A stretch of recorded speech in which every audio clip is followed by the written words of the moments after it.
One thing I should say about concentration camps, you knew several miles away that you were approaching them because the smell, if you were downwind, I can't forget it and I don't know how to describe it.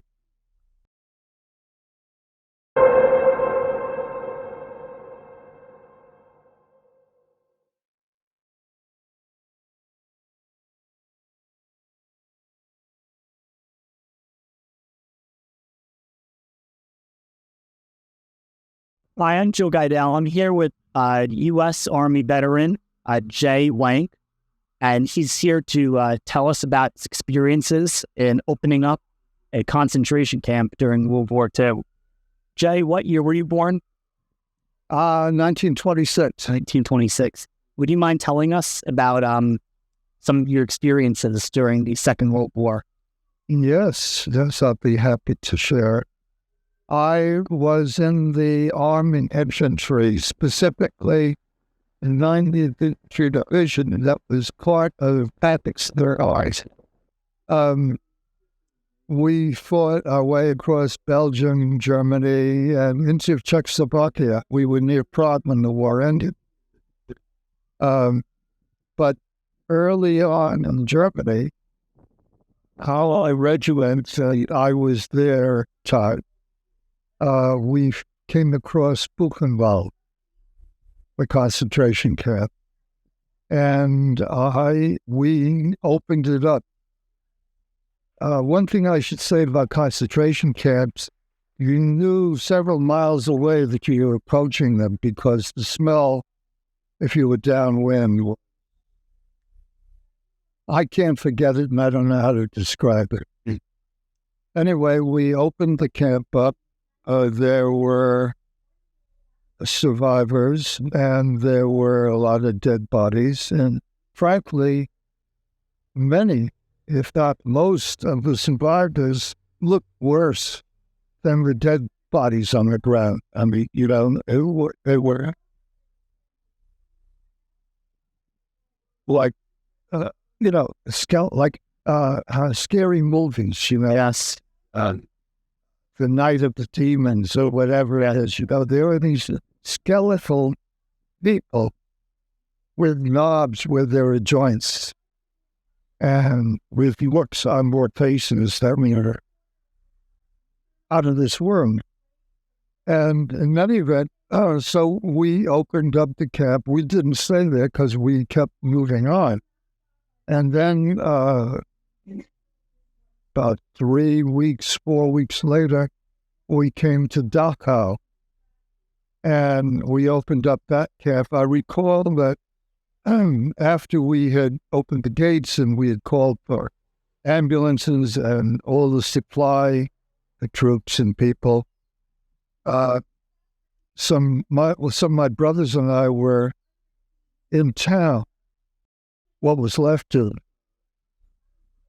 them, and talking to one or two Germans about how come you guys didn't do anything about this and what? Concentration. We don't know anything about concentration. That across the road and across the field, that's a concentration camp. That's best. So again, we went through the same thing. You could smell what's away and these impoverished bodies. And it's not a matter of impoverished financially, but these bodies that are the Walking Dead. And in any event, then near the end of the war, just before we crossed into Czechoslovakia, we opened up Flossenburg, not so well known, but a big camp.